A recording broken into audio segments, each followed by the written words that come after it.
ఎవరైనా సరే ఆరోగ్యంగా ఉండాలంటే శుభ్రత పాటించాలి. మరి శుభ్రత కావాలంటే ఎలిం ప్రొడక్ట్స్ వాడాలి.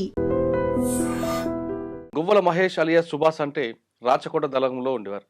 ఆ టైంలో ఆయన చేసిన యాక్షన్స్‌కి పోలీసులకు పెద్ద తలనొప్పిగా ఉండేది. పోలీస్ స్టేషన్ మీద అటాకులతో పాటు రకరకాల యాక్షన్‌లో ఎక్కువగా ముందుండేవారు. యాక్షన్ టీమ్‌లో గువ్వల మహేష్ ఉన్నారంటే పోలీసులకు కొంచెం హడలుండేది. ఆయన చేసిన యాక్షన్‌లు ఆ విధంగా ఉండేవి. అసలు మహేష్ ఎందుకు అడవి బాట పట్టారు? వెళ్ళిన తర్వాత అనుకున్న లక్ష్యాన్ని సాధించారా లేదా అన్న అంశాలతో పాటు తిరిగి బయటకొచ్చిన తర్వాత మిగతా కొంతమంది నక్సలైట్‌లాగా దందాలు చేస్తున్నాడా? తిరిగి లేదా జనజీవనంలో కలిసిన తర్వాత సామాన్య జీవితాన్ని అనుభవిస్తున్న విషయాన్ని మహేష్ అడిగి తెలుసుకుందాం. మహేష్ నమస్తే. నమస్తే అన్న. గువ్వల మహేష్ అలియాస్ సుభాష్ 2000 నుండి 2006 వరకు రాచకొండ దళంలో అంటే సిటీ శివారులో ఏ యాక్షన్ జరిగినా ఫస్ట్ నీ పేరు వినిపించేది. అటు యాచారం పోలీస్ స్టేషన్ అవ్వచ్చు, తర్వాత అక్కడ ఒక బీజేపీ నాయకు మీద అటాక్ అవ్వచ్చు, లేదు మహబూబ్‌నగర్‌లో మన్ననూరు పోలీస్ స్టేషన్ మీద అటాక్ అవ్వచ్చు, లేదు చౌటప్పల్ దగ్గర రిలయన్స్ బంక్ మీద అటాక్ అవ్వచ్చు, ఒక ఎస్ఐ మీద దాడులు ఇవన్నిట్లో కూడా పేరు వినిపించేది. కానీ ఎవరికీ చిక్కకుండా యాక్షన్ చేయడం, పారిపోవడం అనేది మీ యొక్క స్టైల్. అంటే ఇన్ని యాక్షన్ చేయడానికి పార్టీ యొక్క ఆదేశాల మేరకు చేయడం తప్ప వ్యక్తిగతంగా ఎవరికి కారణాలు ఉండవు. మీరు వెళ్ళిన తర్వాత అక్కడ చేసిన కార్యక్రమాలేంటి? ఏ లక్ష్యంతో అయితే పార్టీలోకి వెళ్లారో ఆ లక్ష్యం నెరవేరిందా లేదా? అనే ప్రశ్న సమాధానం చెప్పే ముందు ఒకసారి గువ్వల మహేష్ కుటుంబ నేపథ్యం చెప్పండి. అన్న మాది రంగారెడ్డి జిల్లా ఇబ్రహీంపట్నం రాయపూల్ గ్రామం. మేము అంటే పేద కుటుంబమే. మేము ముగ్గురం అన్నదమ్ములం. నేను రెండో ఆయనని, మాకు ఒక అక్క. నేను రాయపూల్లోనే 10th వరకు చదివిన.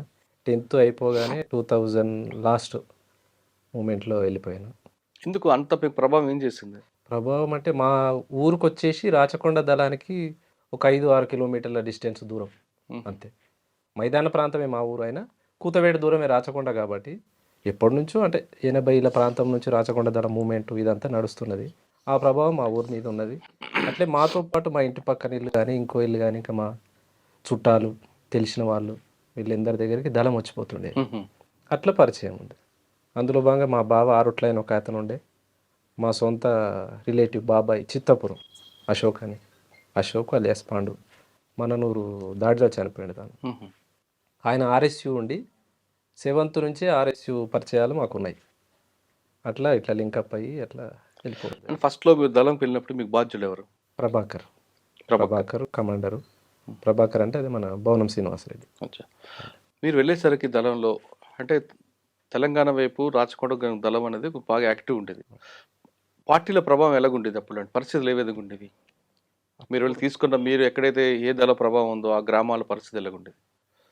అప్పుడు పరిస్థితులు అంటే ఒక అంటే రకంగా భూస్వామ్య వ్యవస్థ ఉండేదా? కొంత మార్పు అంటే ఇప్పటితో పోల్చుకోలేం కానీ అప్పుడున్న పరిస్థితులు నక్సలిజానికి కానీ తిరుగుబాటుకు కానీ అనుకూలంగానే ఉన్నాయి. రాచకొండ ప్రాంతం అంటే ఎక్కడ పేరినా అమ్మో అట్లా అన్నట్టు ఉండేది. అంటే పార్టీలు ఎలాగుండేదండి అప్పుడు? పార్టీ కూడా బాగానే ఉంది, విస్తృతంగానే ఉండేది. ఎక్కడ ఏ గ్రామానికి పోయినా ఆధారణ ఉండేది, రిక్రూట్మెంట్ అట్లే ఉండేటివి, ప్రజా సమస్యలు ఎట్లా వచ్చి చెప్పుకునేటోళ్ళు, ఏ గ్రామానికి పోయినా విస్తృతంగా కలిసేవాళ్ళు.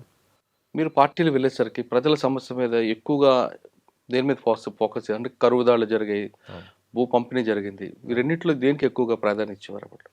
అంటే నేను రిక్రూట్ అయ్యే నాటికి కరువు దాడులు చేసినాం కానీ భూ పంపిణీ అనేది అప్పటికే ఆగిపోయింది. 2000 కంటే ముందు భూ పంపిణీ ఉంది కానీ 2000 తర్వాత అసలు భూ పంపిణీ అనేటివి లేవు. అంటే ఆర్థికమైన పోరాటాల వైపు ప్రజల్ని మొగ్గు చూపొద్దు అనేది ఒక తీర్మానం ఒకటి ఉన్నది పార్టీది. అట్లా భూ పోరాటాలు తీసుకోలేదు. ఎందుకంటే భూ పోరాటాలు తీసుకున్నా అవి ప్రజల చేతిలో నిలబడట్లేదు అనేది రాష్ట్ర వ్యాప్తంగా సమీక్ష చేసి పార్టీ అటువైపు పోవద్దు అనేది. అచ్చా. అంటే భూమి పంచుతాం కానీ వాళ్ళకి పట్టాలు ఇవ్వలేం కదా. అవును. మళ్ళీ యథావిధిగా వాళ్ళకే వస్తున్నది. అవును. అట్లా అని చెప్పి భూ పోరాటాలు అంటే కరువు దాడులకు మాత్రం ప్రాధాన్యత ఇచ్చిందా? అంటే ఆ రోజు ఉన్న పరిస్థితులు కరువు అనేది ప్రజల్ని ఆకలితో ఉంచలేం కదా. ఒక దగ్గర టన్నుల కొద్దీ రైస్ మిల్లర్లు ఉండేటిది, దొరల దగ్గర ఉండేటిది, పెత్తందారుల దగ్గర ఉన్నాయి కాబట్టి ప్రజలకు తక్షణంగా మనం అందించాల్సింది. ఆ విధంగా మంతన్ గౌరెల్లి కాదు మొండి గౌరెల్లిలా కరువు దాడి చేసి బియ్యము. మీరు టైంలో మొండి గౌరెల్లి, ఆరుట్ల అవును ఈ రెండిట్లో చాలా పెద్ద కరువు దాడి జరిగింది. అవును. ఒకసారి వాటిని రివీల్ చేయండి. చింతపట్ల విలేజ్ మొండి గౌరెల్లి ఈ 2 గ్రామాల మధ్యన ఒక్కడే డీలర్ ఉండేది. అప్పుడు గవర్నమెంట్ పనికి ఉపాధి పథకం కింద బియ్యం పంపిణీ జరిగేది. పనికి ఆహార పథకం. పనికాహార పథకం కింద బియ్యం పంపిణీ జరిగేది.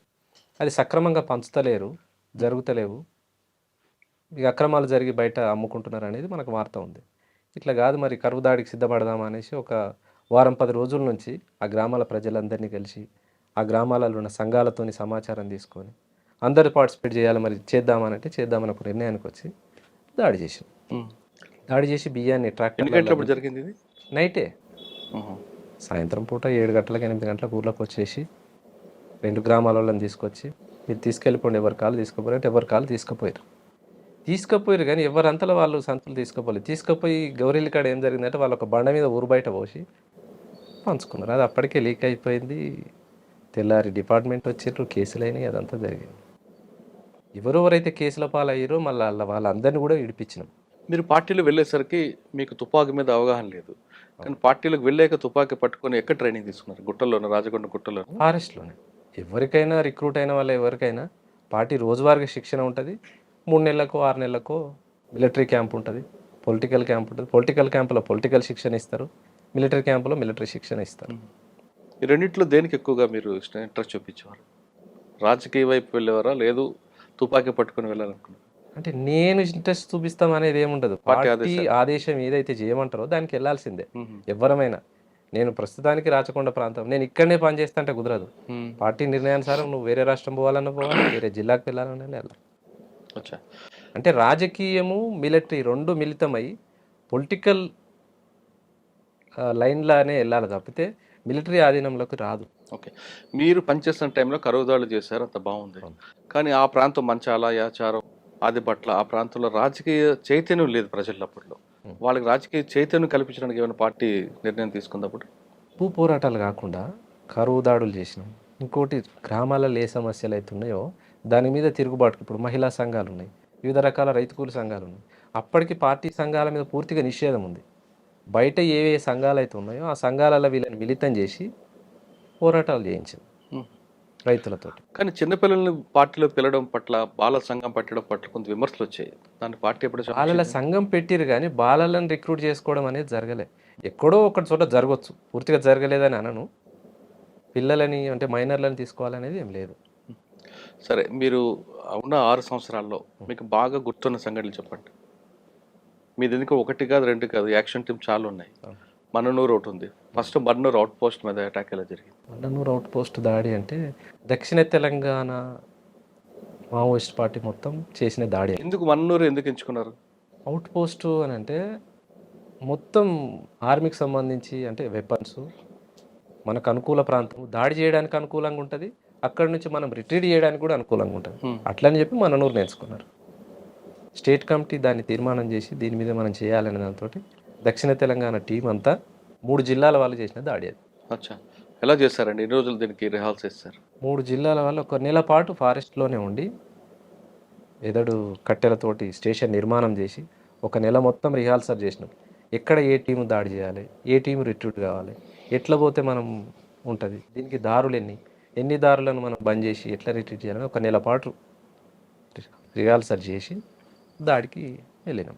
కానీ 3 టీములతోటి 70 మంది దాడి చేసినాం. మీరు 70 మంది దాడి చేశారు, నెల రోజులు రిహార్సల్ వేసినా ఫెయిల్ అయింది కదా? అవును. ఎందువల్ల? అంటే ఫస్ట్ టీం అసాల్ట్ టీం ఏదైతుందో అసాల్ట్ టీం వెళ్ళినప్పుడు అవుట్ పోస్ట్ ఎదురుగా గోడ బ్లాస్ట్ చేయాలి. ఫ్రంట్ గేట్ మందు పాత్ర పెట్టి బ్లాస్ట్ చేసినప్పుడు ఏం జరుగుతుంది అంటే గోడ కూలిపోతుంది. కూలిపోగానే టీం అనేది వెళ్ళిపోవాలి, లోపలికి వెళ్ళిపోయి కొట్టేసి వెపన్స్ సీజ్ చేసుకోవాలి. ఆ టీం వెళ్ళిపోయినప్పుడు మిగతా టీంలు వెనక వైపు నుంచి రావాలి. కానీ బ్లాస్ట్ చేసినప్పుడు ఓపెన్లో బ్లాస్ట్ అయింది కాబట్టి గోడ పడిపోలే. గోడ పడిపోయినందుకు పైనుంచి ఫైరింగ్ ఎక్కువైంది. అట్లా కొంత లోపలికి వెళ్ళిన తర్వాత ఎస్ఐ కనిపిస్తుంటారు మీకు. ఎస్ఐ ముందు ఒక ఆయన మాట్లాడుతుంటారు, ఆయన్ని కూడా చనిపోయారు. అసలు లోపలికి వెళ్ళలేదు, సివిలియన్ చనిపోతారు. బయట నుంచే ఫైరింగ్ జరిగింది. మన్ననూరు అవుట్ పోస్ట్ మీద బయట నుంచే దాడి జరిగింది 3 వైపుల నుంచి, లోపలికి వెళ్ళలేదు. కానీ ఒక ఆయన చనిపోయాడు కదా అందులో. ఎస్ఐ పారిపోతారు, ఒక ఆయన సివిలియన్ చనిపోతాడు కదా. ఎంతసేపు జరుగుంటుంది ఫైర్? అది 2 గంటలు 3 గంటలు జరిగింది. 2-3 గంటలు అయింది ఫైర్. మళ్ళీ మీరు రిట్రీట్ అయ్యి ఎక్కడ కలుసుకున్నారు? అందరూ అందరం ఒకేసారి వెళ్ళిపోయినాం కదా. అయితే ఈ దాడి కంటే ముందు అచ్చంపేట నుంచి వచ్చిన రోడ్డు అది ఆపేసినాం, శ్రీశైలం నుంచి వచ్చిన రోడ్డు అక్కడ ఆపేసినాం, అమరాబాద్ పోలీస్ స్టేషన్కి ఒక టీం వెళ్ళిపోయింది, మళ్ళీ పోతే అచ్చంపేట పోలీస్ స్టేషన్కి ఒక టీం వెళ్ళిపోయింది. అంటే ఆ పోలీస్ స్టేషన్లో ఫోర్స్ కూడా ఈ మన్ననూరు దగ్గరికి రావద్దని చెప్పేసి మా మీదనే దాడి జరుగుతుందని వాళ్ళు అక్కడే ఆగిపోవాలి, ఈ టీం ఇక్కడ ఆగిపోవాలి, ఈ టీం ఇక్కడ ఆగిపోవాలి, అట్లా హైవేని కూడా దిగ్బంధం చేసి 70 మందితో దాడి చేసినాం. ఆ దాడిలో అశోక్ అనే కామ్రేడ్, ఇందాక నేను మా బాబాయ్ అని చెప్పి, తన అమరుడైన గొంతులో తూటపడ్డది తనకి.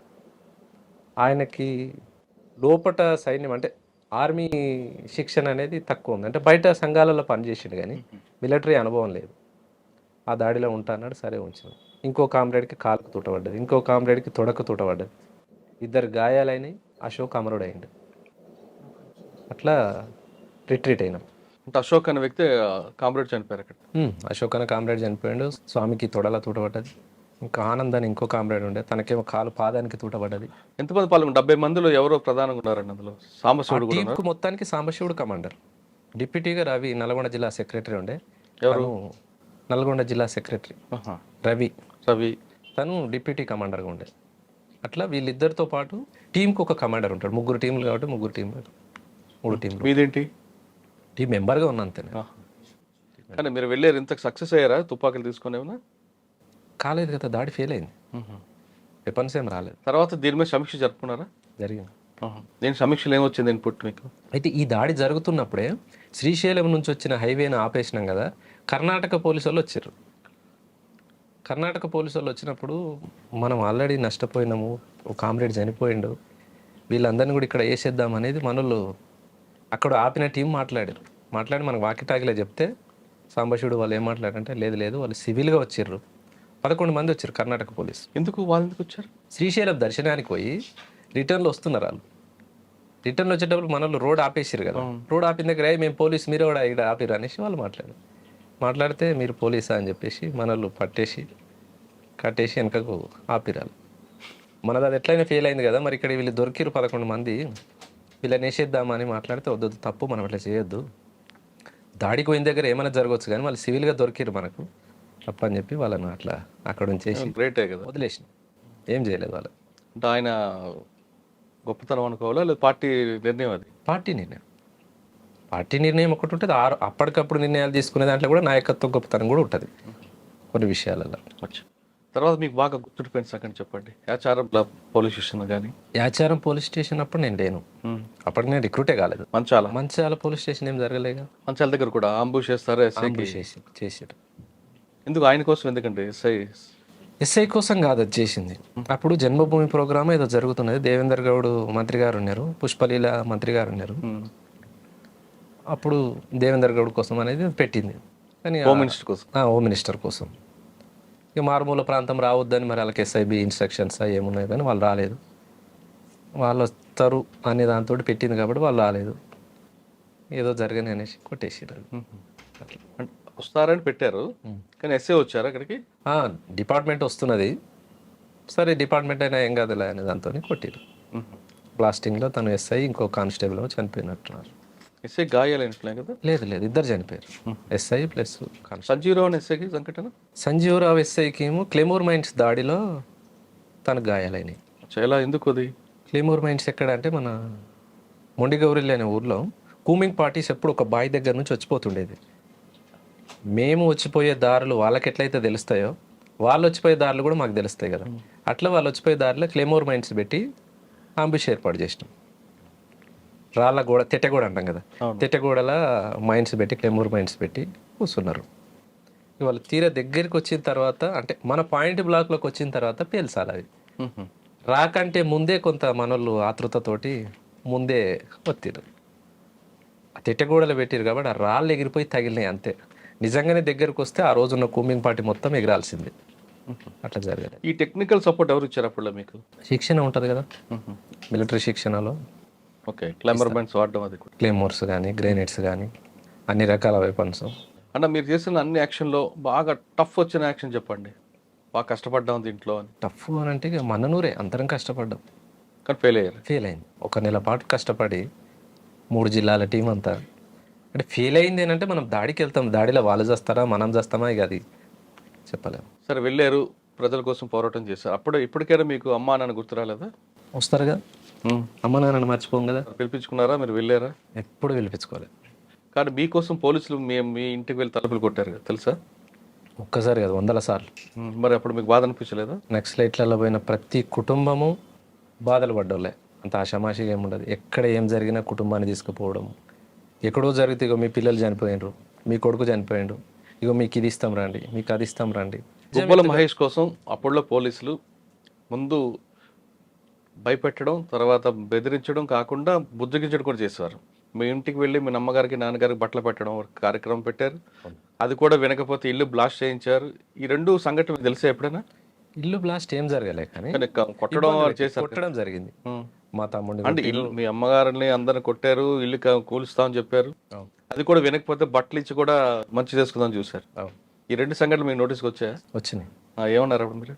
వచ్చినాయి అంటే రాష్ట్ర వ్యాప్తంగా అన్ని కుటుంబాల మీద ఎట్లయితే దాడులు జరుగుతున్నాయో అందులో భాగంగా మా కుటుంబం మీద దాడి జరిగింది. కానీ బట్టలు ఇచ్చి బుజ్జగించుకున్న కార్యక్రమానికి మీరు దానికి సమర్థిస్తారా, వ్యతిరేకిస్తారా? అంటే రాజ్యం ఎత్తుగడలలో భాగంగా పార్టీని ఎట్లయితే అంటే ఉద్యమంలో లోపల ఉన్న వాళ్ళని బయటికి తీసుకురావడంలో భాగంగా డిపార్ట్మెంట్ చేస్తున్నటువంటి ఎత్తుగడలు, అది వాళ్ళ ఎత్తుగడ, అది దాన్ని ఎట్లా సమర్థిస్తాం?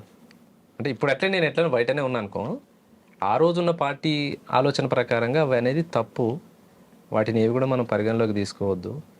ఉమ్మడి ఆలోచనగా అంటే ఉమ్మడి ప్రజల కోసం పోయినప్పుడు మన కుటుంబం బాధలు పెద్ద విషయమేం కాదులే, అందరిలో భాగంగా జరుగుతున్నాయి అనే దాన్ని చూడాలి.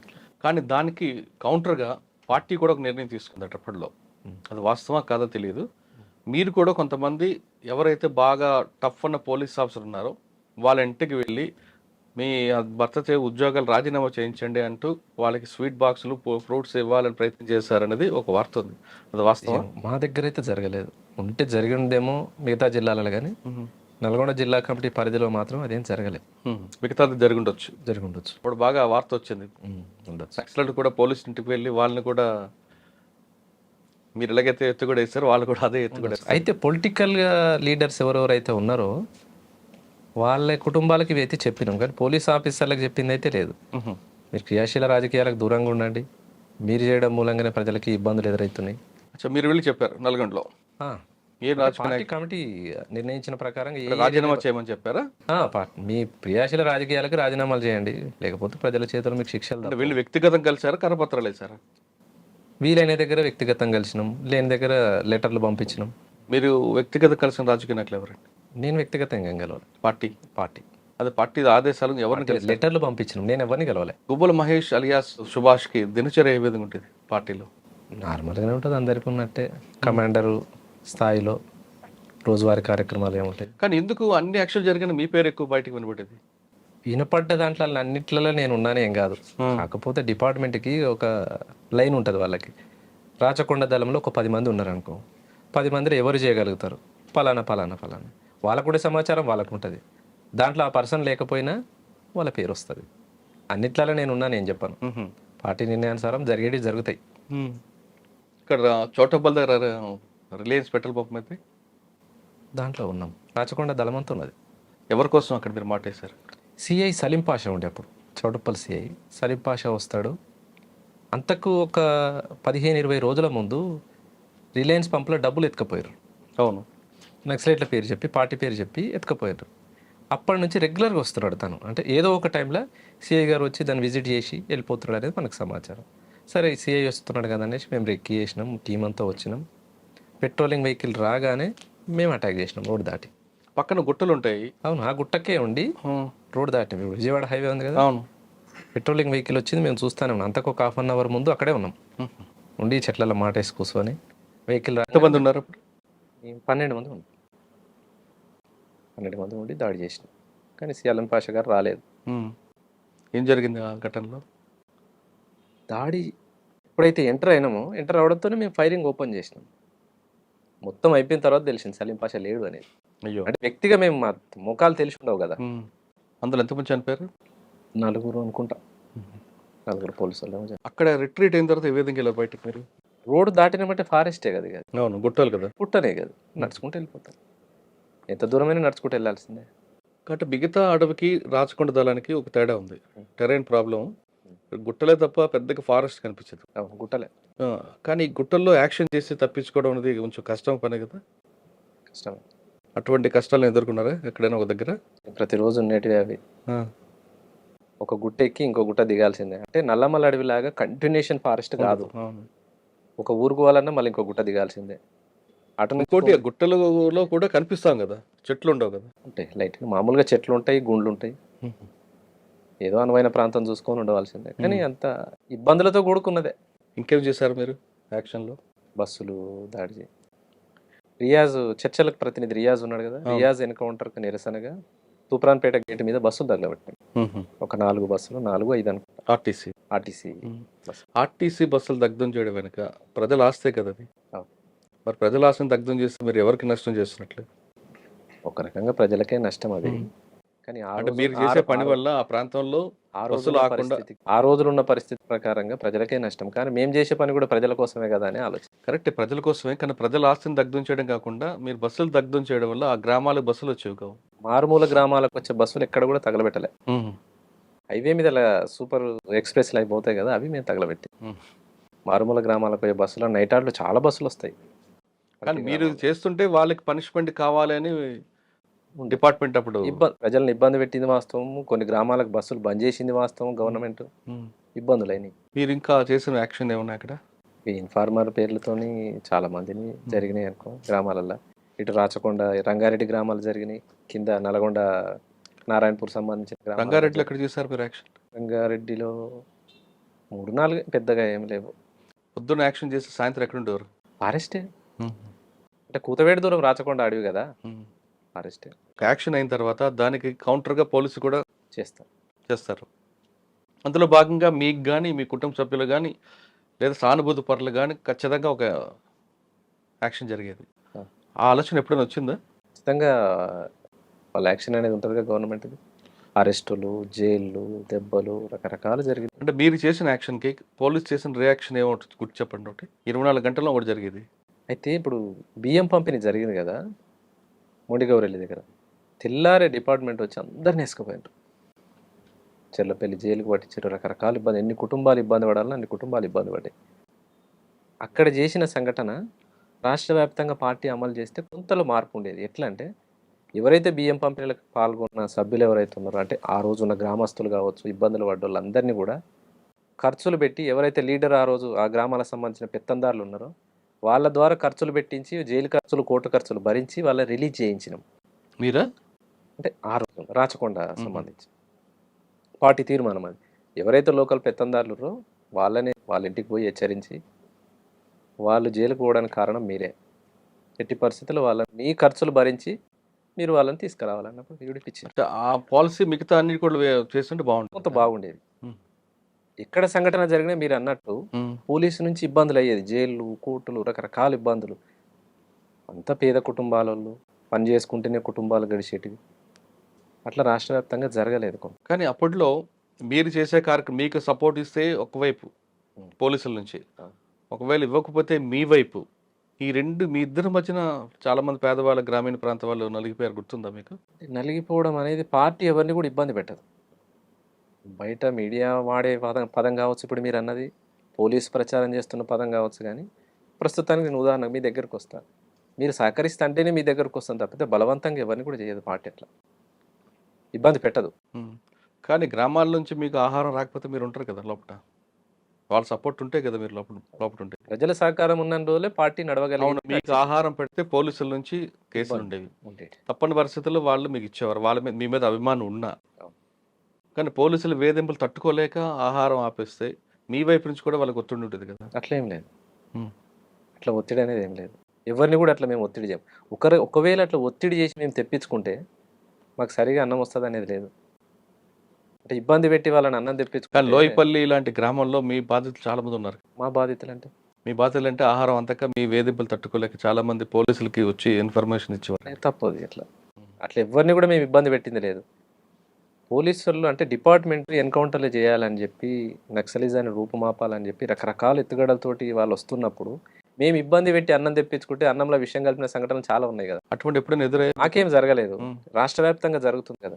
అట్లా ఇబ్బంది పెట్టి రైతుల నుంచి కానీ జనాల నుంచి కానీ అన్నం ఎప్పుడు తెప్పించుకోం. కానీ అప్పట్లో వార్త ఎందుకంటే లోయపల్లి గ్రామం పేరు ఎక్కువగా వినిపించింది? మూమెంట్లో ఉన్న గ్రామము ఎన్కౌంటర్లలో చాలా మంది లోయపల్లి అనగానే మన నక్సల్స్కి ఒక హబ్బు లాంటిది. ఆ గ్రామంలో చాలా మంది వెళ్ళారు. అదే గ్రామంలో పోలీసులకు అనుకూలంగా మారారంటూ ఒక ప్రచారం జరిగింది. ఉండొచ్చు. ఇప్పుడు ఒక అనువైన ప్రాంతం, ఇప్పుడు లోయపల్లె ఉదాహరణ మీరే చెప్పారు. ఆ ఊరంతా మాకుంటుందని నేను చెప్పలేను. పూర్తి మా ఆధీనంలో ఉంటుందని చెప్పలేను. వాళ్ళకున్న సంబంధాలు వాళ్ళకుంటాయి, మాకుండే సంబంధాలు మాకుంటాయి. అదే లోయపల్లి నుంచి బూడిద అనురాధ అని ఒక కామ్రేడ్ ఉన్నారు. మీకు ఎప్పుడైనా ఎదురుపడ్డారా? కలిసి మా పనిచేశారు? టీం మెంబరేగా, మా దళమే, ఇద్దరం దళ సభ్యులం. ఇద్దరు కలిసి ఎక్కడ పనిచేశారు? రాచకొండ దళంలోనే పనిచేసినాం. 2003 దాకా తను రాచకొండలోనే ఉంది. 2003 తర్వాత ఆమె నల్లమలకు షిఫ్ట్ అయింది. అక్కడ నుంచి మెదక్ షిఫ్ట్ అయింది. కలిసి మీ ఇద్దరు కలిసి చేయలేదు యాక్షన్ ఎక్కడ?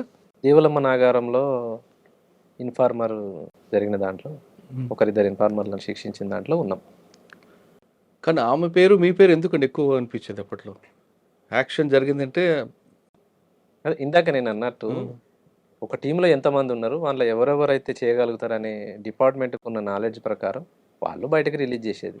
అంతేగాని ఒకరిద్దరి పేర్లు వచ్చినంత మాత్రాన వీళ్ళిద్దరే పూర్తి సంఘటన చేసినట్టు కాదు. ఏదున్న పార్టీ నిర్ణయం, అవును, కమిటీ అంతా నిర్ణయించి చేసిందే. వ్యక్తిగా నలుగురు కలిసి చేసిందే కానీ ఒక్కరు ఆధీనం కాదు. ఓకే. మీ దళంలో మీకు సమకాలికులు ఎవరు? మొత్తం నేను రాచకొండలనే ఉన్నది ఏం లేదు. 2001లో రిక్రూట్ అయిన తర్వాత ఒక 3 నెలలు ఇక్కడ ఉన్న తర్వాత కృష్ణపట్టి దళంకి వెళ్ళిపోయాను. అక్కడ 2002 వరకు ఉన్నా.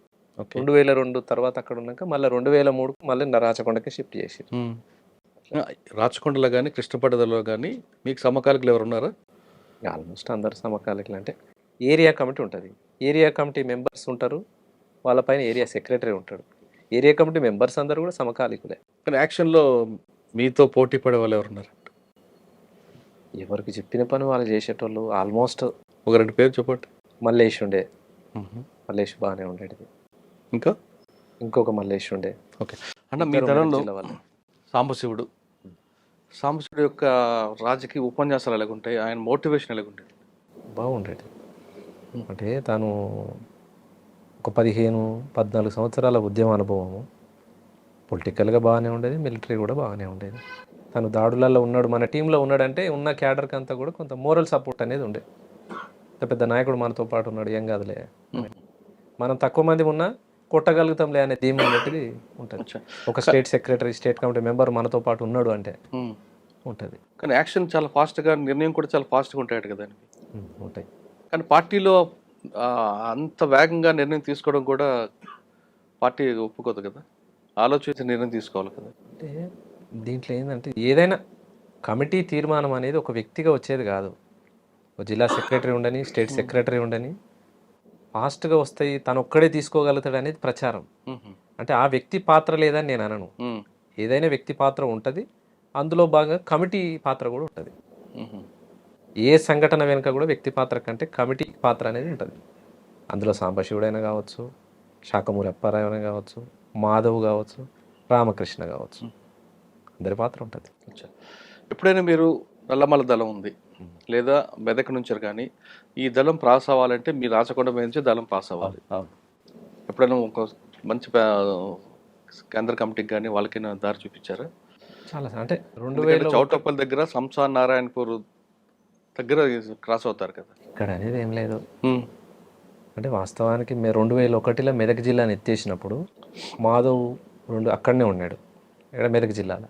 మెదక్ ప్రాంతం నుంచి నల్లమలకు రావాలైనా ఎవరైనా రాచకొండ దళాన్ని అప్రోచ్ అయ్యి రావాల్సిందే.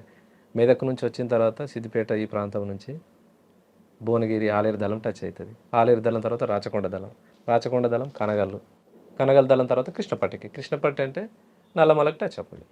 అట్లా 1 by 1 ఎవరి పరిధిలో వాళ్ళు తీసుకుపోయి అప్పచెప్పాల్సిందే. అలా ఎవరికైనా అప్పచెప్పారా? మాధవ్ వచ్చినప్పుడు మేము తీసుకుపోయినాం. రాచకొండ దళం మేము రిసీవ్ చేసుకొని ఆలేరు దళం వాళ్ళు మాకు అప్పచెప్తే మేము కనగల్ దళం అప్పచెప్పినాం. మాధవ్ని మీకు ఆలేరు దళం హ్యాండ్ ఓవర్ చేసింది. ఈ టైంలో ఎక్కడ ఎలా తీసుకొచ్చారు? మాధవ్ను మాకు పోచంపల్లి అవతల రిసీవ్ చేసుకున్నాం. పోచంపల్లి బీబీ నగర్ ఆ ప్రాంతంలో మేమంటే టీం రాచకొండ దళం అందరం రిసీవ్ చేసుకున్నాం. నైటే ఎంత దూరమైనా ఎంత జర్నీ అయినా నైటే నడవాల్సిందే.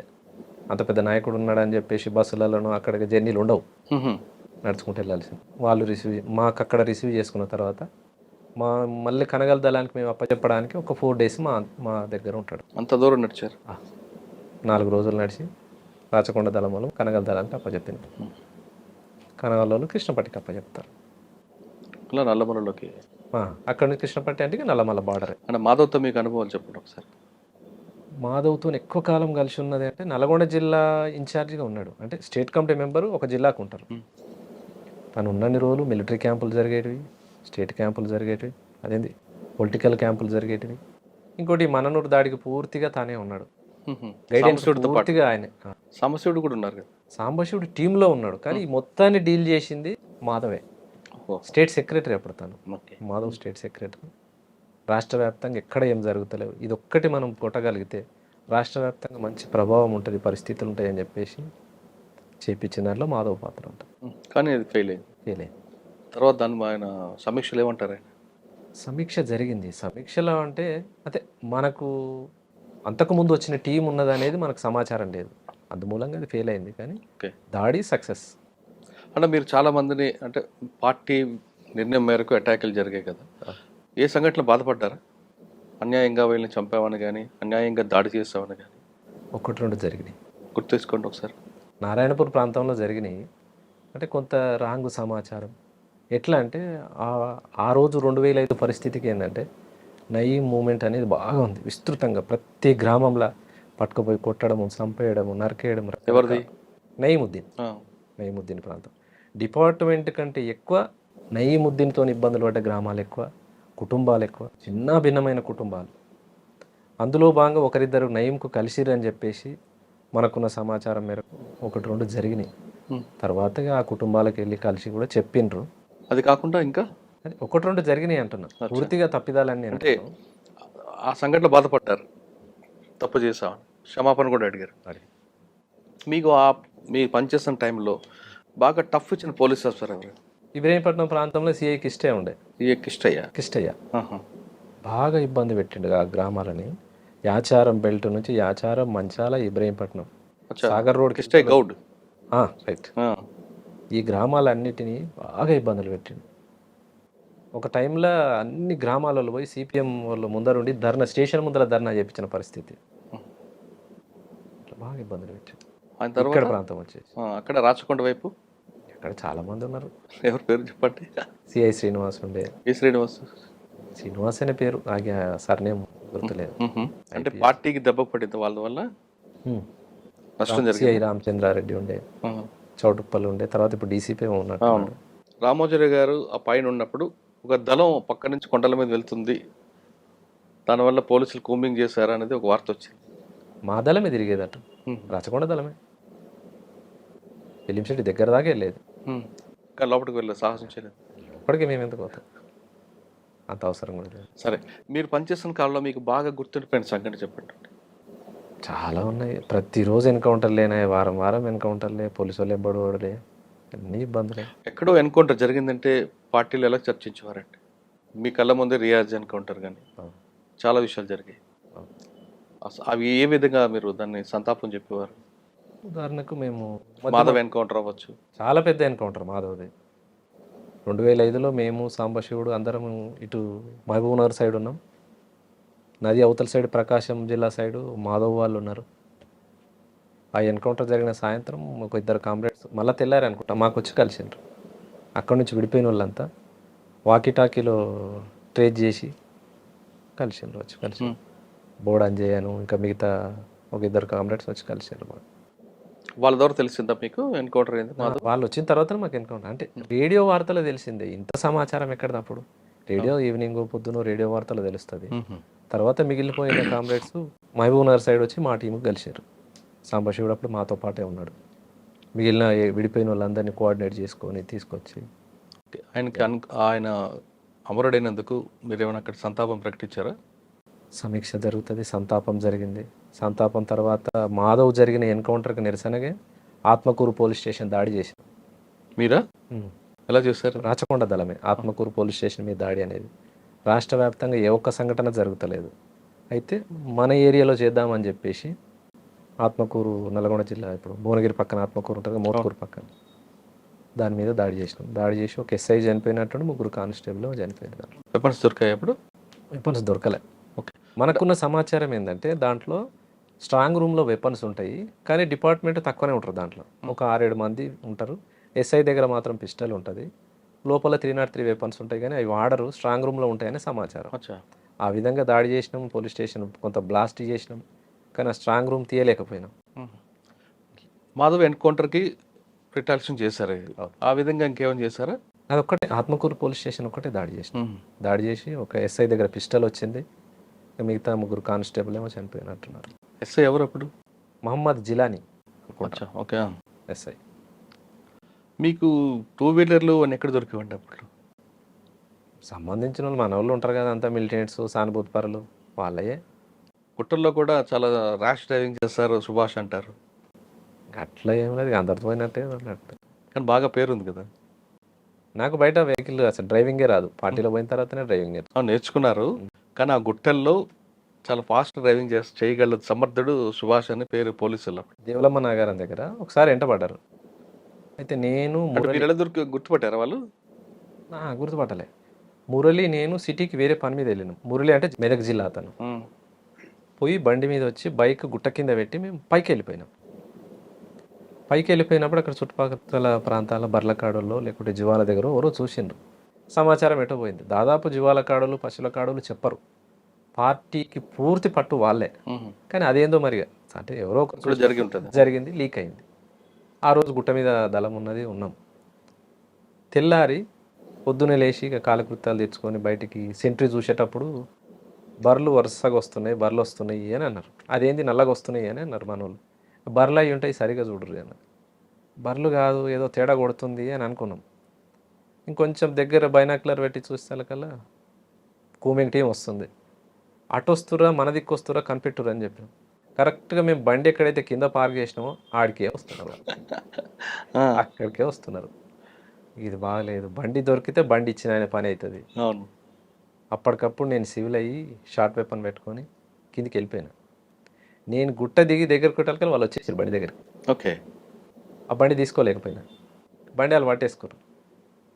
వాళ్ళని చూసి నేను కొంత అటు చెట్టు నుంచి అటు చూసి అటు జరిగిన ఫైరింగ్ స్టార్ట్ అయింది. అట్లా మేము తెచ్చిన బండి వాళ్ళు పట్టుకోగలిగారు. ఇంకా ఆ రోజు నేను బండి నడిపింది ఏం లేదు. నైట్ వచ్చినాం, ఆడబెట్టినాం, ఫైరింగ్ కొట్టుకుంటా వాళ్ళే అటు జరిగారు. నేను చెట్ల నుంచి గుట్టెక్కి వెళ్ళిపోయినా.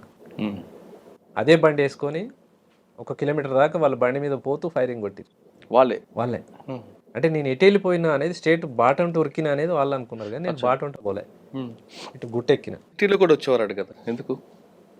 హైతనగర్, వనస్థలపురం, ఎల్బీ నగర్ వరకు ఎవరి కోసం? అప్పుడున్న పార్టీ నిర్ణయం ప్రకారం ఏమైతే టార్గెట్లు ఉంటాయో ఆ టార్గెట్ అంటే సిటీలో రావడం వల్ల ఎక్కడ లీక్ అయితే మీకు ప్రమాదం కదా. ఎందుకు అంత సాహసం చేయాలి? పార్టీ నిర్ణయం మేరకు? పార్టీ నిర్ణయమే, వ్యక్తిగతం ఏముంటుంది. ఎక్కడ సిటీలో ఎక్కడెక్కడికి వచ్చేవారండి? సిటీ లోపల వరకు వచ్చినాం, ఆల్మోస్ట్ వనస్థలపురం అయింది, పంజాగుట్ట వరకు కూడా వచ్చినాం.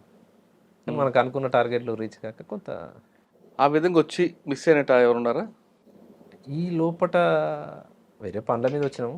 టార్గెట్ అంటే సంఘీ దగ్గర అనుకున్నాం. సంఘీ మరి వాళ్ళ అన్నదమ్ములలో ఎవరికో గన్మెన్ ఉండేది. ఆ గన్మెన్ స్టెన్ కార్బన్ వెపన్ ఉండేది. కొడితే మనకు వెపన్ అన్న వస్తుంది కదా అనే ఆలోచనతోటి ఆడ కొట్టాలనుకున్నాం. మేము 4 రోజులు అంటే తాళ్ళెక్కేటోళ్ళు నల్గొండ ప్రాంతం నుంచి వచ్చి సంఘీ ఏరియాలో తాడి చెట్లు బాగుంటాయి, వాళ్ళ గుడిసెలలో ఉన్నాం. 4 రోజులు ఉన్నాం. 4 రోజులు వాళ్ళు రాలేదు, అదొకటి మిస్ అయింది.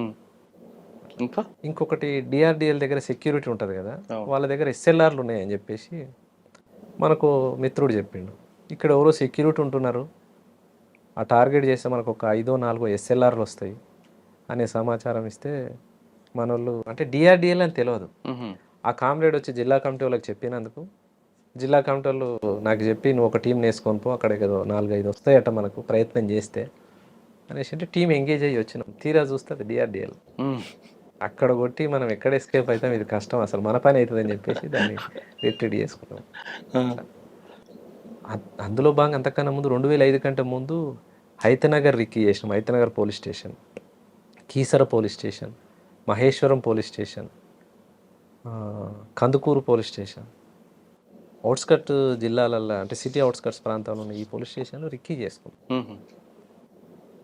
ఈ 5 పోలీస్ స్టేషన్లలో ఏదో ఒకటి దాడి జరగాల్సి ఉండే, కానీ లోపల నల్లమలలో ఎన్కౌంటర్ అయ్యి అప్పుడున్న స్టేట్ కమిటీ మెంబర్ చనిపోవడం, రకరకాలుగా కొంత డిస్టర్బెన్స్ జరిగి ఆగిపోయినాయి, లేకపోతే ఈ 5 పోలీస్ స్టేషన్లలో జరిగేది.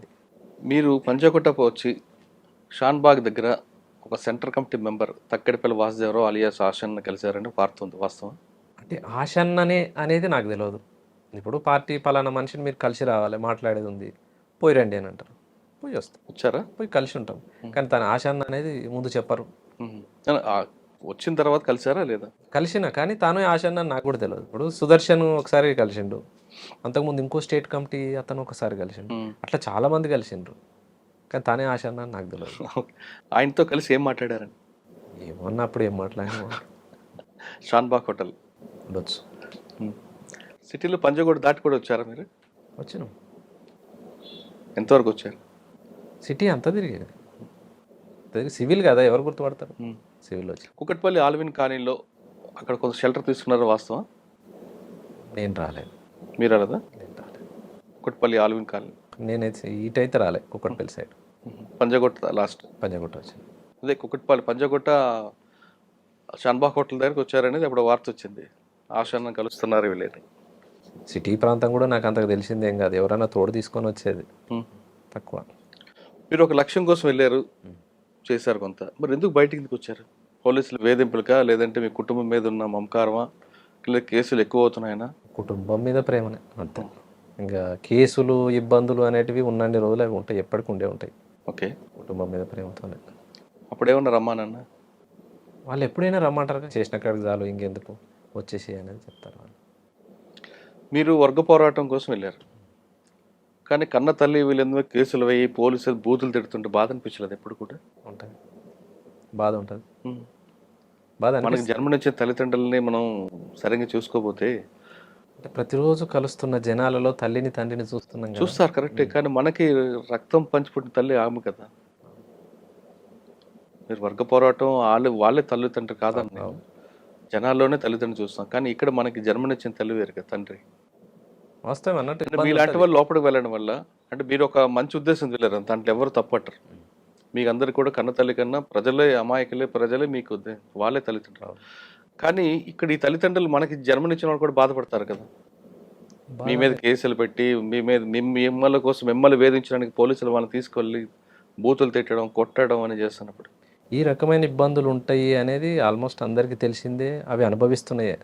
ఒక ఉమ్మడి ఆచరణ, ఉమ్మడి ఆశయం కోసం పోయినప్పుడు మన కుటుంబం పడే బాధలు ప్రజల్లో బాధల భాగమే తప్పితే అచ్చా వ్యక్తిగతంగా దాన్ని చూసిన వాళ్ళ ఎప్పుడైతే బాధ మనం ముందు ఈ వ్యక్తిగత- బాధ మనకి ఎక్కువ కాదు. ఎక్కువ కాదు. ఎప్పుడైతే వ్యక్తిగా ఫీల్ అయ్యి నా కుటుంబం ఇంత బాధపడుతుంది అనేది ఎప్పుడైతే ఫీల్ అవుతామో ఇక ఉండడానికి సిద్ధపడరు పార్టీలో. అచ్చా సరే, ఆ విషయం పార్టీకి చెప్పి వచ్చారు బయటికి? చెప్పిన పార్టీ అనుమతి ఇచ్చిందా మరి? అనుమతి ఇవ్వరు, వద్దు అని అంటారు. పార్టీ ఎప్పుడైనా వద్దని అంటారు. ఎందుకు అని అంటే ఇంతకాలం పార్టీలో జర్నీ చేసిన తర్వాత మీరు బయటికి వెళ్తే బతకలేరు, అంటే రకరకాలైన ఇబ్బందులు ఉంటాయి. ఇంకోటి నల్గొండ జిల్లాకు వచ్చిన ప్రాంతం, అంటే మా నల్గొండ జిల్లాలో పనిచేసినాం కాబట్టి ముఖ్యంగా నయీముద్దీన్ తోటి రకరకాల ఇబ్బందులు ఉంటాయి, అవన్నీ ఫేస్ చేయలేరు, వద్దని చెప్తారు. వద్దని కూడా చెప్పారు. ఎవరి ద్వారా సరెండర్ అయ్యారు మీరు? డిఐజీ ఈశ్వర్ రెడ్డి అని ఉండే, అవును, ఆయన దగ్గరికి ఎవరి ద్వారా వెళ్ళారు? వాళ్ళ రిలేటివ్ రామన్నపేట ఎమ్మెల్యే ఉండే, అప్పుడు రామన్నపేట కాన్స్టిట్యున్సీ ఉండే, ఓకే. ఉప్పునుతల పురుషోత్తం రెడ్డి అని. ఆయనను కలిసి మా ఫ్రెండ్స్ ఉండే ఒకరిద్దరు, మా ఫ్రెండ్స్ ద్వారా పురుషోత్తం రెడ్డి దగ్గరికి పంపిస్తే పురుషోత్తం రెడ్డి గారు వాళ్ళకి రిలేటివ్ అవుతాడు, బామ్మడితో బావనే అవుతాడట. ఆయన మా వాళ్ళకి చెప్తా మీరు వెళ్ళండి అని చెప్పేసి, అంటే నేను పోలేదు, మా నాన్న మా ఫ్రెండ్స్ వాళ్ళని పంపిస్తే అని చెప్పిండు. అట్లా ఈశ్వర్ రెడ్డి గారి దగ్గర సరెండర్ అయ్యాను. ఓకే, సరెండర్ అయిన తర్వాత మీకు ప్రభుత్వం ఇవ్వాల్సింది ఇచ్చిందా? 3 లక్షలు రివార్డ్ ఇచ్చారు. అంతే, మీ మీద చాలా ఉంది కదా రివార్డ్ అప్పుడు. ఉండదు, కానీ వాళ్ళు కూడా తొండి చేసారు, ఇవ్వలేదు. బయటకు వచ్చారు మీరు, లోపల ఉన్నప్పుడు అదొక ప్రపంచం, బయటకు వచ్చాక నిజ స్వరూపం మీకు తెలుస్తుంది ప్రపంచాన్ని. రకరకాల వ్యక్తులు, కుట్రలు కుతంత్రాలు జరుగుతుంటాయి, అవన్నీ చూసినప్పుడు ఏమనిపించిందండి? ఆ జీవితమే మంచిది అనిపిస్తుంది. సరే వచ్చినాము, తప్పదు, ఉంటున్నాం, కానీ విలువైన జీవితం అదే. నీతి నిజాయితీగా నిలబడి, నీతి నిజాయితీగా, కుట్రలు కుతంత్రాలు లేకుండా, క్రమశిక్షణతోటి బతికిన రోజులు. సరే ఇబ్బందులు పడుతుండొచ్చు, తిండి ఉండకపోవచ్చు, నీళ్ళు ఉండకపోవచ్చు, రకరకాల ఇబ్బందులు ఉండొచ్చు, కానీ విలువైన జీవితం, విలువైన ఆశయం. ఇక్కడ రకరకాల మనుషులు ముందు మీతో నవ్వుతుంటారు, వెనక నుంచి గొంతు కోసే రకాలు ఉంటాయి, వాళ్ళని చూసినప్పుడు ఏమనిపిస్తుంటారు? అదే విలువైన జీవితం అంటున్నాగా. ఇక ఇది కుట్రల కుతంత్రాలు ఈ సమాజం కాబట్టి ఇక తప్పదు. సరే, ఈ సమాజంలోకి వచ్చారు, కావాల్సిందే. పార్టీ చెప్తున్నట్టుగా నయం పిలిపించుకున్నారా? పిలిపించుకో అంటే అయితే అడవులు ఉండాలి లేదా తన దగ్గర ఉండాలనేది నయం పాలసీ. అవును. మీకు పిలిచి ఏం చెప్పాడండి? పిలిపించుకున్నాడు. ఎవరైతే నేను సరెండర్ అయిన దగ్గర నుంచి ఏ అయితే ఆఫీసర్ ఉన్నాడో అప్పుడున్న ఆఫీసరు తనే తీసుకుపోయి వాళ్ళ కారు ఎక్కించిండు. అవునా? అంతే కదా, పోలీసు వాళ్ళే తీసుకుపోతారు, డిపార్ట్మెంట్ వాళ్ళే తీసుకుపోయి ఎవరు ఆఫీసర్? ఉండే ఒక అతను, ఇంకా పేరు ఎందుకు కానీ ఆయన తీసుకెళ్ళి కారు ఎక్కించాడు. తీసుకుపోయాడు, తనే తీసుకుపోయి కారు ఎక్కించాడు. మాట్లాడాడు. అంటే మామూలుగా వచ్చినప్పుడు ఫస్ట్ మా ఇంటి దగ్గర నుంచి సిటీ పోదాం రా అని చెప్పిండు ఆఫీసర్. ఎందుకో సిటీ పోదాం అంటుండు అని డౌట్ అనిపించింది, కానీ తప్పదు, పోలీస్ అయినే కదా రమ్మంటున్నాడు, పోదాం అనేసి వెళ్ళిన తర్వాత కారు ఎక్కించుకున్నాడు. సరెండర్ ఇవాళ 19వ తారీఖు సరెండర్ అయితే 22వ తారీఖే నన్ను నయం కప్పచెప్పాను. ఇబ్రహీంపట్నం నుంచి ఎల్బీ నగర్ వచ్చింది. ఎల్బీ నగర్ నుంచి ఉప్పలు మలుతుంది కారు. ఉప్పలు మలుతున్నప్పుడే నాకు లైట్ వెలుగుతూనే ఉంది, అమ్మ ఇది తీసుకుపోతుండే అటే పోతుంది అని. ఉప్పలు తీసుకొని ఉప్పల్ నుంచి బీబీ నగర్ క్రాస్ అయింది, ఇటు మళ్ళీ బీబీ నగర్ దాకా పోలేదు, కానీ ఉప్పలు దాటి బోడుప్పలు ఆ ప్రాంతానికి వచ్చినప్పుడు ఈయన కారు ఆగింది, ఇంకో కారు ఎక్కినాం, ఇంకో కారు ఎక్కింది, ఇంకో కారు ఎక్కినాం. 3 కార్లు మారినాం. ఫస్ట్ కార్ నుంచి సెకండ్ కార్కి మారినప్పుడే నా ఫోన్ తీసేసుకుంటారు, వాళ్ళ దగ్గర హ్యాండ్ ఓవర్ చేసుకుంటారు, మనిషిని పూర్తిగా చెక్ చేసి ఆ బండి ఎక్కించుకుంటారు. అట్లా 4వ కార్లో తను ఉన్నాడు. నయం కారు ఎక్కగానే నమస్తే అన్న అంట. ఇప్పుడు చంపుతున్న నిన్ను అన్నప్పుడు కూడా అన్నానే మాట్లాడతాడు నయం. ఆ టైప్ ఆఫ్ మనిషి. గుర్తుపట్టినవా అన్నాను. గుర్తుపట్టినా. నిన్ను గుర్తుపట్టిన వాళ్ళు ఎవరు ఉంటారు రాష్ట్రంలో? గుర్తుపట్టినా. ఎట్లా ఎక్స్పెక్ట్ చేసినావు? ఇటు వస్తున్నాను అర్థమైందా అని అంటే, ఎల్బీ నగర్ నుంచి కారు మళ్ళినప్పుడే అనుకున్నానా మీ దగ్గరికి వస్తుందని చెప్పేసిన. ఇక మాట్లాడిండు కొద్దిసేపే, ఒక 10-15 నిమిషాలు మాట్లాడి, అన్న మీకు తర్వాత నేను మళ్ళీ కలుస్తా, ఇప్పుడైతే మంచిగానే ఉండు, మీ కుటుంబం గురించి నాకు అంతా తెలుసు, పేద కుటుంబము, బయటకు వచ్చినావు కదన్నా, మరి ఎట్లా బతకాలనుకుంటున్నావు అంటే ఒక టాక్టిక్గా మాట్లాడతాడు మనిషి. మాట్లాడేది కూడా పేద కుటుంబం, ఇన్ని రోజులు నువ్వు పార్టీలో పని చేసినావు, నీకెవరు పని ఇస్తారు, ఏడ పని చేసుకోగలుగుతావు, అమ్మ కూలి పని చేస్తుంది, నాయన కూలి పని చేస్తాడు, అంతంత మాత్రం కుటుంబాలు, నీ మీద 32 కేసులు ఉన్నాయి, ఇన్ని కేసులు కోర్టుకు తిరిగి నువ్వు ఎప్పుడు పని చేసుకోగలుగుతావు, కుటుంబ పోషణ ఎట్లా జరుగుతుంది, ఇదంతా నీకు సాధ్యమా అంటే మనిషిని ఒక గీత గీసి తను ముందే గీసుకున్న గీతలో దింపాలనే ప్రయత్నంగా మాట్లాడతాడు. మాట్లాడాడు. సరే ఇక ఆయన మాట్లాడేదానికి చెప్పే సమాధానం చెప్పిన, సరే అన్న పోతాను, సరే ఎల్లు అని ఒక 10,000 ఇస్తున్నాడు. నాకు వద్దన్నాను. ఎందుకన్నా నా మీద కోపం తగ్గలేదా అంట. నీ మీద నాకేం కోపం అన్నా, నా పైసలు తీసుకుంటలేవంటే నా మీద కోపం ఉన్నట్టే, నాకెందుకన్నా పైసలు అన్న. నీ పరిస్థితి నాకు తెలుసా అన్న, నువ్వు పేదరికంలో ఉన్నావు, బయటకు వచ్చినావు, నీ ఖర్చులు ఉంటాయి, తీసుకో 10,000 అని. నాకు వద్దన్నాడు. అయితే నన్ను చంపాలనే వచ్చినావు నువ్వు బయటకు అంటాడు. నేను బతకాలని బయటకు వచ్చినోని నిన్ను చంపాలని నేనెందుకు అనుకుంటా, నాకేమంత పని, చేసిన రోజులు చేసినా ఇక చాలు అనుకుని నేను బయటకు వచ్చిన, నిన్నెందుకు చంపుతా, మరి నా డబ్బులు ఎందుకు తీసుకుంటలేవు, నా డబ్బులు తీసుకుంటలేవంటే నా మీద పగ ఉంది నీకు, ఇలా కాకుండా ఇంకా 4 రోజులకైనా నువ్వు యాక్షన్ టీమే కాబట్టి ఒక 4 వేసుకొని నన్ను చంపుతావు నువ్వు, ఇట్లా మాట్లాడతాడు. అమ్మ ఎందుకు వచ్చిన వాళ్ళు, సరే ఇయ్యన్న అని చెప్పేసి తీసుకుని అట్లా ఒక 5-6 సార్లు పిలిపించుకొని కలిసిండు. ఆ టైంలో పార్టీలో జరుగుతున్న విషయాల గురించి అడిగాడు? అడుగుతాడు ఏం జరుగుతుంది, తన గురించి ఎవరెవరు ప్లాన్ చేస్తున్నారనే విషయాలు. స్టేట్ కమిటీ ప్లానింగ్ జరుగుతుందా, సాంబశివుడి గురించి కూడా అడిగాడా? అందరి గురించి అడుగుతాడు. ఇక తన టార్గెట్లో ఎవరెవరైతే నాయకత్వం ఉన్నారో ఆయనకు లిస్ట్ ఆఫ్ ఉంటుంది, లిస్ట్ ఏదైతే రాసుకుంటాడో ఎవరెవరి గురించి అడిగాడు ఆయన? స్టేట్ కమిటీ మెంబర్లు ముఖ్యంగా ఎవరెవరు ఉన్నారు, సిటీ కమిటీలో ఎవరెవరు ఉన్నారు వాళ్ళ పేర్లు అడుగుతాడు. ఆయనకు సంబంధించిన పోలీస్ ఆఫీసర్లు ఉన్నారు కదా, ఇంట్లో ఎవరైనా మీ టార్గెట్ ఉన్నారా, రేపు అతి తొందరలో జరగబోయే యాక్షన్ ఏది, ఇవన్నీ అడుగుతాడు. చెప్పారా మీరు భయపడి? కొన్ని చెప్పాల్సినవి చెప్తాం, తప్పదు, మరి పులి నోట్లోకి వచ్చినాం, తప్పదు చెప్పి పులి మీద కూర్చున్నారు. అదే పులి దగ్గరకు వచ్చినాం, కాదంటే అది కరుస్తుంది మిగులుతుంది, బతకాలని బయటకు వచ్చిన వాళ్ళు. ఎవరి గురించి చెప్పారు అప్పుడు ఆఫీసర్ టార్గెట్? అప్పుడు కొంతమంది ఉండే, ఇంకా వాళ్ళ పేర్లు చెప్పేసినాం. ఇంకా వాళ్ళ ఏమన్నాడు? ఆ విధంగా ఎన్నిసార్లు కలిశారు? 5-6 సార్లు కలిసినాం. అక్కడే ఏం కాదు, ఒకసారి ఏమో 5 సార్లు కూడా పోలీస్ ఆఫీసర్లు తీసుకెళ్లారా, ఆయన డైరెక్ట్గా వచ్చేవాడా? ఫస్ట్ సారి కలిసినాం పోలీస్ ఆఫీసర్, తర్వాత తన మనిషిని పంపేది. రెండోసారి కలిసినప్పుడు తను ఒక ఫోన్ ఇచ్చేది. ఎప్పుడు మాట్లాడినా ఈ ఫోన్తో మాట్లాడన్నా, నేను అశోక్ రెడ్డి అని చెప్తా, లేకుంటే దినేష్ రెడ్డి అని చెప్తా, ఐపీఎస్ అని చెప్తారు, పోలీస్ ఆఫీసర్ అని అట్లా పరిచయం చేసి చేసుకుని ఒకసారి మార్కాపురం దగ్గర కలిసిండు, ఒకసారి ఏమో అద్దంకి దగ్గర కలిసిండు, ఒకసారి మిర్యాలగూడ దగ్గర మీరు ఎందుకు లేరటు? తానే పిలిపించుకుంటాడుగా. అచ్చా, మార్కాపురం. ఆ, మనిషిని పంపిస్తాడు, ఫోన్ ఉంది కదా అన్న నువ్వు పలానా దగ్గరికి రావాలి అంట. రానంటే ఇంకో బాధ. సరే అన్న ఏడికి రావాలి మరి అంటే పలానా ఓవైసీ హాస్పిటల్ దగ్గరికి రా, మనోడు ఒక మెంబర్ ఉంటాడు నిన్ను అప్రోచ్ చేసుకుంటాడు అని చెప్తాను. హాస్పిటల్ దగ్గర రాగానే వాళ్ళు కలుస్తారు, మనల్ని చెక్ చేసి మన ఫోన్ తీసుకొని హ్యాండ్ ఓవర్ వేసుకుంటారు, వెళ్ళిపోతారు. ఎటు తీసుకుపోతురో చెప్పరు, ఎప్పుడు మనల్ని వదిలేస్తారో చెప్పరు. అట్లుంటుంది. అలా మార్కాపురం అద్దంకి ఒకసారి మార్కాపురంలో కలిసి ఒకసారి అద్దెకి ఏమంటారు? 5-6 సార్లు కలిసి ఏమంటాడు అప్పుడు? నా టీంలో పని చేయి, లేదా పలానా టార్గెట్ పార్టీ చేస్తుంది, నీకేమైనా దాని మీద సమాచారం ఉందా, పలానా యాక్షన్ కోసం ఈ పోలీస్ ఆఫీసర్ని కొట్టడానికి వాళ్ళు వస్తున్నారు, నాకు ఇన్ఫర్మేషన్ ఉంది, నువ్వు వాళ్ళని గుర్తుపడతావా, నాకు తెలియదు అన్న. ఆయన నీతో పాటు ఉన్న వాళ్ళే నీకేం తెలియదు అంట. నాకు తెలియదు అన్న, నేను చూడలేదు వాళ్ళని, నేను ఒక నల్గొండలనే పని చేసిన కానీ మిగతా అన్ని జిల్లాలు నాకెట్లా పరిచయం ఉంటుంది. మార్కాపురం అంటే నల్లమల అవతల బార్డర్కి వస్తుంది, నాకు పరిచయం లేదు, నేను ఎట్లా నాతో పాటు టీంలో పని చేయరాదని కూడా అడిగింది. నేను చెయ్యను అన్నాను, నేను బతకాలని బయటకు వచ్చిన, మళ్ళీ నేను పార్టీకి టార్గెట్ అవుతా, నీతో పాటు పని చేస్తుండొచ్చు, పార్టీ నన్ను కానీ తప్పేస్తాను. ఒప్పుకున్నాడా? ఎందుకంటే ఆయన ఎప్పుడు సరెండర్ నక్సల్స్కి ఒకటే చెప్పేవాడు, అయితే అడవిలో ఉండాలి లేదా తన దగ్గర ఉండాలని. అట్లేం ఉండదు, అట్లా కొద్ది మందినే ఉండొచ్చు, అట్లా కూడా చేసి ఉండొచ్చు. కానీ నాకు తెలిసిన ఒక 6-7 మంది కామ్రేడ్స్ని కూడా నేను చూసినా కానీ అంత ఒత్తిడి ఏం చేయలేదు. సామరస్యంగా పని చేస్తా అనుకుంటోళ్ళని పని చేయించుకుంటూ, చేయను అనేటోళ్ళని వదిలేసి, అలా 6 సార్లు కలిసాడు. తర్వాత ఇంకా వదిలిపెట్టాడా? తర్వాత వదిలేసి నేను ఎందుకు రైడ్తో పని టైం పని లేని టైం వేస్ట్ అన్నట్టు వదిలేసుకున్నాను. తను ఇచ్చిన ఫోన్ కూడా నేను ఎక్కువ కాలం ఏముంచుకోలేదు, 1 నెల ఉంది నా దగ్గర అంతే. ఆ నెల తర్వాత ఎందుకు మన కాళ్ళు బతకాలని బయటకు వచ్చి. కానీ అప్పటి నుంచి నయం యాక్షన్లు చాలా జరుగుతుండేవి, జరుగుతున్నాయి. చాలా మందిని చంపాడు. ఎప్పుడైనా మీకు టార్గెట్ చేస్తాడని ఊహించారా మీరు? అనుకున్నాం, ఒకసారి అన్నాడు కూడా.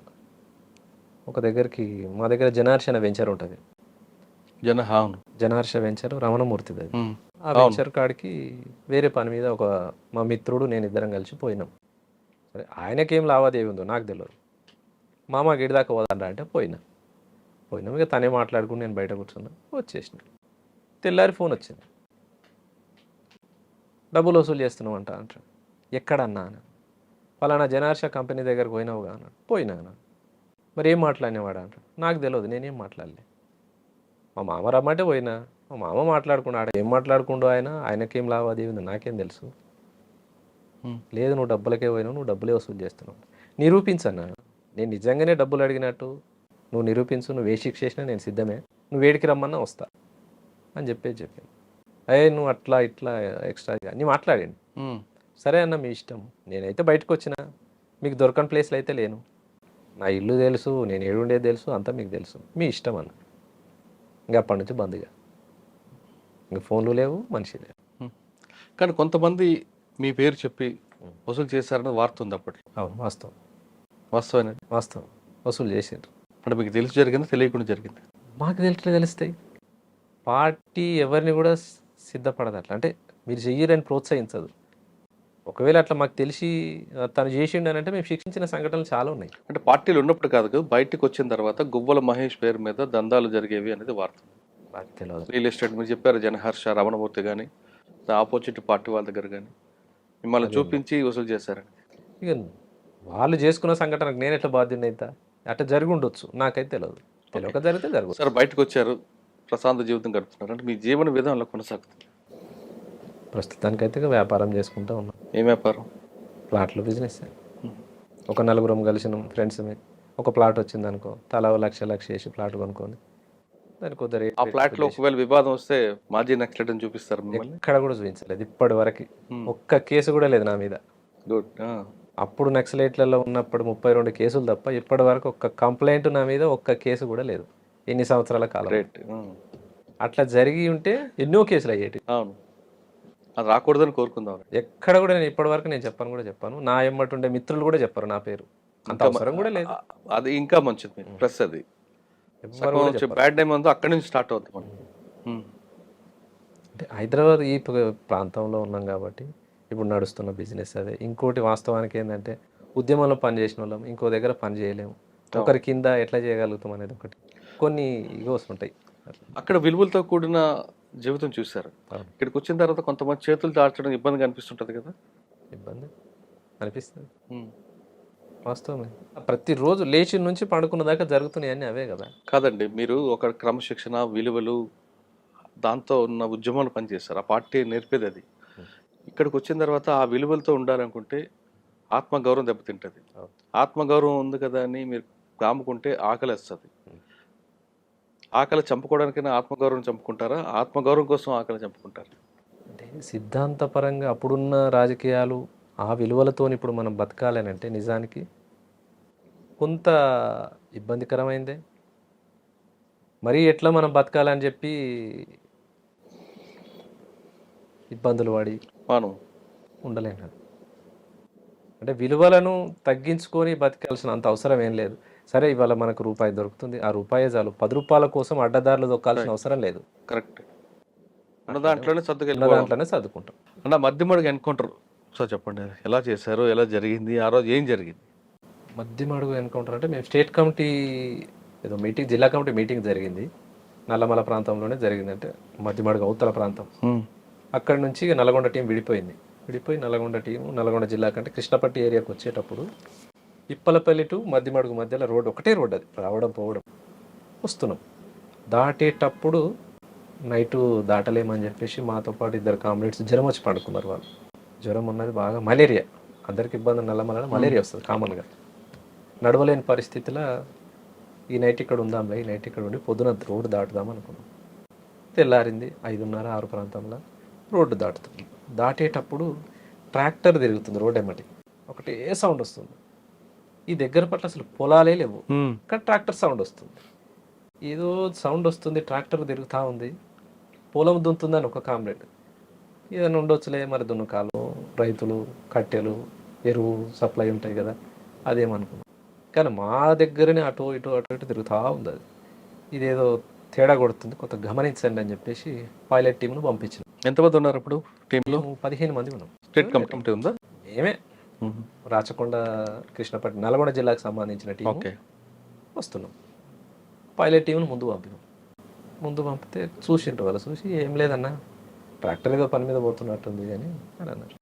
సరే ఎందుకైనా మంచిది గమనించుకుంటా దాటండి అని చెప్పేసి రోడ్ దగ్గరకు వచ్చాం. రోడ్ దగ్గరకు వచ్చి అందరం ప్యారలల్గా ఉన్నాం రోడ్కి. స్ట్రైట్ ఇట్లా కాకుండా ప్యారలల్గా కూర్చున్నాం. ఎవరు పొజిషన్లో వాళ్ళు కూర్చోండి, ఎందుకైనా మంచిది, వెపన్ లోడ్ పెట్టుకొని కూర్చోండి అని చెప్పి అని పైలట్ టీంని రోడ్ దాటించినాం. పైలట్ టీం రోడ్ దాటింది. దగ్గర నుంచి అటు నుంచి 2 మనుషులు నడిచి వస్తారు. ఆ టీం దాటిన వెంటనే వాళ్ళు లైన్ క్లియర్ అన్నప్పుడు మేము దాటాలి. వాళ్ళు చెప్పే కంటే ముందే 2 మనుషులు ఇట్లా నడిచి వస్తారు. నాతో పాటు ఉన్నాయన, అన్న ఎవరు వస్తుర్రే అన్న, గమనించు వాళ్ళకి షూస్ ఉన్నాయా చెప్పులు ఉన్నాయా చూడు అన్న. చెప్పులే ఉన్నట్టున్నాయన, ఏదో సైండిల్ చెప్పుల్లాగా కనిపిస్తుంది అని. సరే ఒక్క నిమిషం వాళ్ళు దాటినాక మనం దాటుదాం అనుకున్నాం. తీరా వాళ్ళ దగ్గరికి వచ్చేటప్పుడు చూస్తే ఏంటంటే ఏకే వేసుకున్నాడు, ఇట్లా వెనకకి పెట్టిండు. బెల్ట్ అనేది కనిపిస్తుంది, వెపన్ బెల్ట్. అన్న వీళ్ళు పోలీసు వాళ్ళైనా అన్నాడు. వాళ్ళు కామన్గా వెళ్ళిపోతేనేమో ఏమనొద్దు, మనల్ని కూడా అవతలకి దాటి కవర్ తీసుకున్నారు, చెట్ల చాటుకే ఉన్నారు కదా అనుకున్నాం. వాళ్ళు దగ్గర దాకా వచ్చి ఫైరింగ్ ఓపెన్ చేశారు. ఫైరింగ్ మాదికు కాకుండా దాటిన టీం మీద ఫైర్ అవుతుంది. మేము కూడా ఒక్క సెకండ్ ఆడికెళ్ళి ఒక 15 అడుగుల దూరం వెనకకు పోయి పొజిషన్ తీసుకొని మేము ఫైరింగ్ ఓపెన్ చేసినాం. మాదికు ఒక టీం ఫైర్ కొడుతుంది, ముందున్న టీం మీద ఒక టీం ఫైర్ కొడుతుంది. ఇక మేము వెనకకి రిట్రీట్ అయినాం. ముందు టీము ఏమైందో తెలియదు. ఇక వాళ్ళు అటే పోయినరు, మేము వెనకకు వచ్చాం. అదే దాడిలో 3 కామ్రేడ్స్ అమరులయ్యారు. పైలట్ టీం 5 మందితో ఉంటే 2 బయటికి వెళ్ళిండ్రు, 3 అమరులయ్యారు. దాంట్లో భూషణ్ అనే ఒక కామ్రేడ్ ఉండే, తను అక్కడి నుంచి రిట్రీట్ అయ్యి బ్యాగ్ ఒక దగ్గర పడేసి యూనిఫామ్ ఒక దగ్గర తీసేసి హైదరాబాద్లో తేలిండు తను. అంటే మాకు కలవాల్సిన తను మా దగ్గరికి రాకుండా, ఆ ప్రాంతం ఆయనకు పట్టు లేదు, తెలియని ప్రాంతం, హైదరాబాద్కి వచ్చేసి. అయితే మేము రిట్రీట్ అవుతున్న క్రమంలోనే మాతో పాటు ప్రభాకర్ అనే కామ్రేడ్ ఉండే, మాధవ్ గన్మెన్ తను అప్పటి వరకు. తర్వాత ఆయన రాచకొండకు మెంబర్గా పంపారు, దళ సభ్యునిగా ఉండాలని, నువ్వు షిఫ్ట్ అని అంటే ఈ ట్రాన్స్ఫర్ అయినా. మలేరియా జ్వరం వచ్చింది ఆ కామ్రేడ్కి, తను చనిపోయింది ఆ దాడిలో. పడిపోయినా అంటే ఇక్కడ మోకాళ్ళ తోట పడ్డది. తనని తీసుకొద్దామని నేను పోతున్న క్రమంలో విపరీతమైన ఫైరింగ్ మా మీదకి. ఇక తనని కూడా తీసుకురాలేదు, కానీ మేమే రిట్రీట్ అయినాం. ఆ గాయమైన కామ్రేడ్ అక్కడి నుంచి జరుపుకుంటూ పోయి చెట్టు పొదలో ఉన్నాడు. అదే చెట్టు పొదలో చనిపోయాడు తను. డిపార్ట్మెంట్ కూడా చూడలేదు ఆయన. తర్వాత ఒక 2 నెలల తర్వాత జీవాల కాడోళ్ళు ఆయన బట్టలు, ఆయన వెపన్ తీసుకొచ్చి పార్టీకి అప్పచెప్పారు. ఎవరు? అంటే పశువుల కాపర్లు ఉంటారు కదా, పలానా అన్న ఇక్కడ చనిపోయినట్టున్నా. మేమేమనుకున్నాం అంటే ఎన్కౌంటర్ అయింది, చనిపోయిండు, బాడీని కుటుంబానికి అప్పగించలేదో మాకు తెలియదు. తనేం మహబూబ్నగర్ జిల్లా వాసి, మేమేం నల్గొండ వాళ్ళం. 2 నెలల తర్వాత మహబూబ్నగర్ టీంకే వాళ్ళు తన వెపన్ కావచ్చు, డ్రెస్ తీసుకొచ్చి అప్పచెప్పారు. అదొకటి జరిగింది. ఈ భూషణ్ హైదరాబాద్లో తేలిండు కదా, తనేం జరిగిందంటే ఆ దాడి నుంచి తప్పించుకొని వస్తున్న క్రమంలో యూనిఫామ్తో పోలేడు, యూనిఫామ్ ఇప్పేసిండు, బట్టలు లేవు, కిట్ బ్యాగ్ ఒక దగ్గర దాపెట్టిండు, వెపన్ ఒక దగ్గర దాపెట్టిండు, ఎటు పోవాలనో తనకు తెలుస్తలేదు.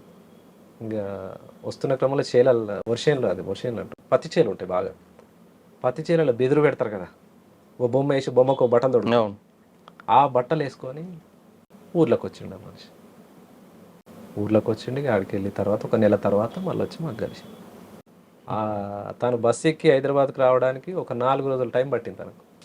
ఆ 4 రోజులు తనని దొంగని ఎంటబడడం, ఇంకా రకరకాల ఇబ్బందులు పడి మొత్తం మీద వచ్చి. ఏం పేరు?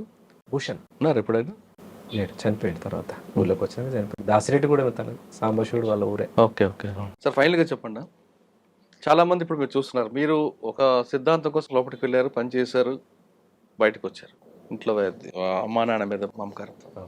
ఇప్పుడున్న యువత ఒక సిద్ధాంతం లేకుండా, ఒక విలువలతో కూడిన జీవితం లేకుండా అడ్డదారిలో వెళ్తూ విలాసాలకి బానిస అవుతున్నారు.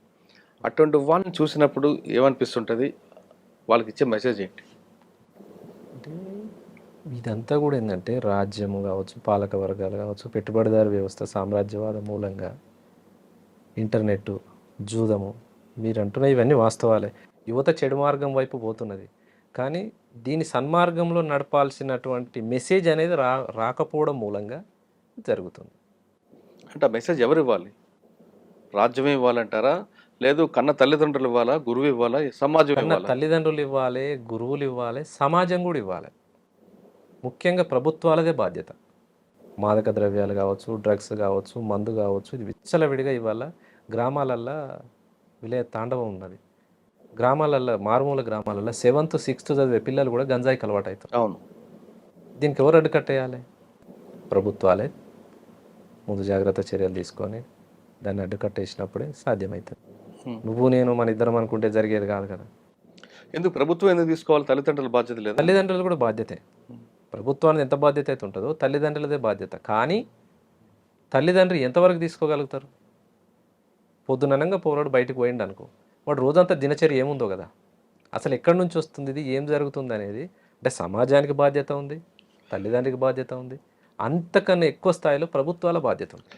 అంటే అదొకటే కాకుండా ఉమ్మడి కుటుంబ వ్యవస్థ